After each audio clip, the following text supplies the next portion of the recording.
natagpuan na nila Luffy ang Black Ship at ang man marked with the flames, na dahilan kung bakit nawawala ngayon ang OG pirate crew ng Straw Hat Pirates na ipinagtataka hindi lamang ni Bonnie, ni Lilith at ng mga Giants. Ang pagpapasabog ni Yasop sa barko nila Bartolomeo ayon sa utos ni Shanks as a punishment sa ginawa nilang pambabastos sa red-haired pirates, at ang pagbabalik ni Blackbeard sa Hachinosu matapos ang ginawang pag-capture ni former Admiral Kuzan kay Garp. Sa chapter na ito ay napakadami ng mga question tulad na lamang ng kung ano ang nangyari kila Luffy, kung bakit sila nawala, kung buhay pa nga ba talaga si Garp, at kung ano talaga ang balak gawin ni Shanks kay Luffy. Welcome to Anime Updates PH, at sa video na ito ay tatalakayin natin ang One Piece Chapter 1126 spoilers. And as you can see guys, updated tayo sa latest chapters, especially sa spoilers ng One Piece, kaya para hindi ka na mahuli sa latest updates na ito ay mag-subscribe ka na at i-ring mo ng bell button. Para simulan ang talakayan, ang Chapter 1126 ay pinangalanan ni Oda ng Payback, na sa palagay ko ay dahil nga sa ginawa niyang pagganti kay Bartolomeo matapos nitong sunugin ang kanilang pirate flag sa Whole Cake Island. Nasabi sa spoilers na ito na ang resulta sa nangyaring banggaan sa gitna ng crew ni Bartolomeo at ng red-haired pirates ay ang pagkapanalo ng red-haired pirates, na of course alam na alam naman natin dahil imposibleng manalo ang crew ni Bartolomeo sa isa sa mga Yonko, lalong-lalo pat si Shanks.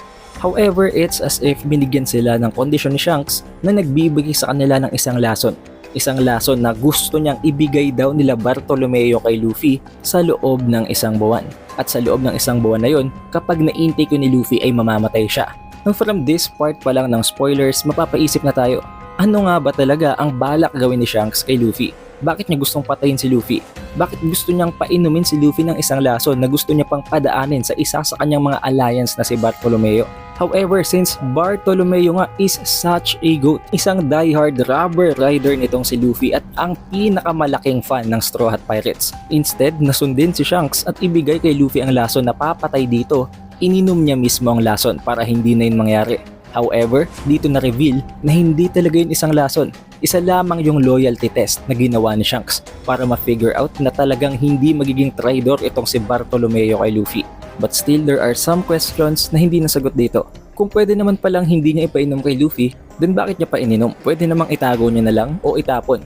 There must be some kind of condition or para bang isang tracking way itong si Shanks para ma-figure out kung ginamit ba yun ni Bartolomeo o hindi. However, that is not stated sa chapter leaks na ito, kaya hindi pa natin alam ang tungkol doon.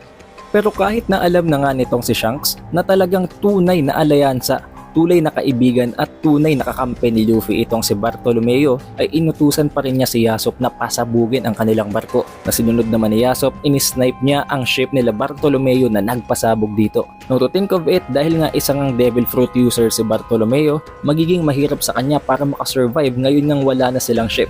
Pero knowing na gumagamit nga siya ng barrier fruit, pwede niyang i-take advantage ang kanyang fruit para makapag-create ng floating steps na matutungtungan nila kahit na nga wala na silang ship. May mga magtatanong, bakit pa pinasabog ni Yasop at nitong si Shanks ang ship nila Bartolomeo? Ngayong nalaman na nga nila na isang solid na kakampi talaga ni Luffy itong si Bartolomeo.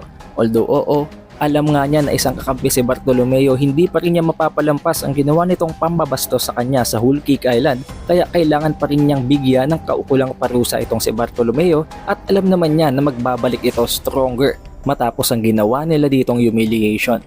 Ngayon makakarating naman tayo sa Hachinosu na kung saan ay nagbabalik na si Blackbeard.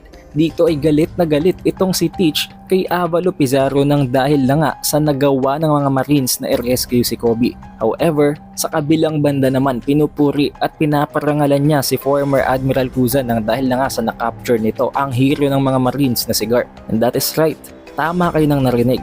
Hindi sinabi ni Teach na pinaparangalan niya si Kuzan dahil pinatay niya si Garp, kung hindi dahil sa nahuli niya ito, nang dahil sa nakapture niya ito. Kaya napakataas ng possibility na buhay at nakasurvive pa talaga si Garp. At maaring tama din ang ating teorya na talagang sinadya nitong si Kuzan na hindi tunawin ang yelo na ginamit niya para butasin ang gitna ng katawan nitong si Garp para hindi ito mag-ooze out with blood at para hindi siya maubusan ng dugo. Finreeze niya ang katawan ni Garp para ma-preserve ito at hindi ito mamatay. However, this further implies na kapag nalaman ito ng karamihan sa mga karakter tulad na lamang ng kanyang anak na si Dragon ng kanyang apo na si Luffy at ng mga Marines, gagawa talaga sila ng paraan para i-prevent ang kanyang pagkamatay, which will be a very big trouble para kay Blackbeard na pwedeng mag-meet siya ng laban sa gitna ni Luffy at ni Blackbeard o ng laban sa gitna ni Shanks at ni Blackbeard. And of course, pag nalaman ito ng mga Marines, siguradong gagawa sila ng paraan para mailigtas ang kanilang hero. Hindi na ako magugulat kung magde-deploy ang mga Marines ng isang Grand Fleet. At dahil nga sa alam naman nila kung gaano din ka-formidable ang Blackbeard crew, hindi na ako magugulat kung mag-deploy din sila ng mga malalakas na mga miyembro ng Marines tulad na lamang ni Sengoku o ng iilan sa mga admirals. Hindi din imposible na mga alam at manghimasok na dito si Admiral Akainu. However, kung magkakaroon ng banggaan sa gitna ni Teach at ni Akainu, kailangan may mamatay sa kanilang dalawa. And I think this is very early for that at hindi pa pwedeng may mamatay na isa sa dalawang major na karakter na ito.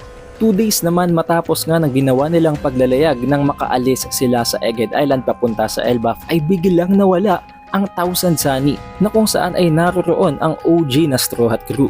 Ang kanilang captain na si Luffy, ang right hand man na si Zoro, ang left hand man na si Sanji, si Chopper, si Usopp at maging si Nami. The rest naman of the Straw Hat crew na si Jinbei, si Franky, si Robin at ang iba pa tulad na lamang ng bagong member na si Lilith ay gulat na gulat kasama na si Bonnie at ang mga Giants dahil maging sila ay hindi alam kung ano ang nangyari at kung bakit instantly inawala na lamang ang ship na Thousand Sunny kasama na sila Luffy. At nasabi dito na sa final panel ay nagulat na lamang itong si Nami nang magising siya na nasa isang strange siya na room. Nangangahulugan lamang na nasa isang lugar sila na hindi familiar, na hindi nila alam kung nasaan at talagang wala silang kahit na anong idea kung anong lugar yon. Now I can only think of 2 possibilities. Pwedeng ginawa nito ng paraan ni Imu habang tineteleport sila mismo papunta sa authority room ng Mariwa para doon sila i-subjugate. However, that is very unlikely at napakaaga pa para mangyari yon. The other one is that maaaring nga kasalubong nila ang Pitch Black Ship o ang barko na ginagamit ng man marked with the flames. Dahil alam naman natin na nabanggit nga ng crew nitong si Blackbeard na kilala ang man marked with the flames at ang kanyang black ship na yon sa pag-create ng mga whirlpools na dahilan kung bakit bigla na lamang daw naglalaho ang mga ships na nakakasalubong nito at namimi. Maaring yun din mismo ang nangyari kila Luffy. Pero ang tanong, bakit hindi man lamang napansin ng Giant Pirates at ng rest ng pirate crew nitong si Luffy ang nangyari kung katabi lang naman nila ito habang naglalayag? Could it be na ibang nila lang ang may kagagawa nun at pwede din namang yun ay ang taong nag-aantay sa kanila sa pampang ng Elbaf?